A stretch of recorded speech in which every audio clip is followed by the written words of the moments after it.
Metre to 5 metre cotton fabric, মানে পুরো 2.5 মিটারও নেই, সেই দিয়ে আমরা একটা কমফোর্টেবল, সুপার কমফোর্টেবল একটা কিন্তু প্লাজো তৈরি করব, যেটা কিন্তু ভীষণ সুন্দর হবে।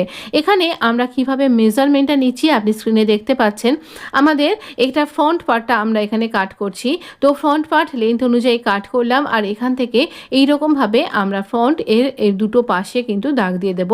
এখানে দাগ দেওয়ার সময় আমরা এই কার্ভিং স্কেলের সাহায্য নেব। এই লেগ সেপার স্কেলের সাহায্যে আপনি খুব সুন্দরভাবে কিন্তু তৈরি করতে পারবেন।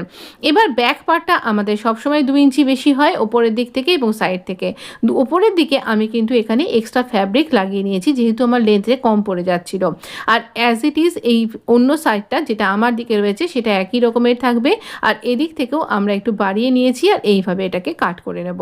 এবার স্টিচ করবার পালা। আমরা প্রথমে এই যে এক্সট্রা পার্টটা জুড়ে নেব, তারপর ক্রচ এরিয়া দুটোকে স্টিচ করে নেব।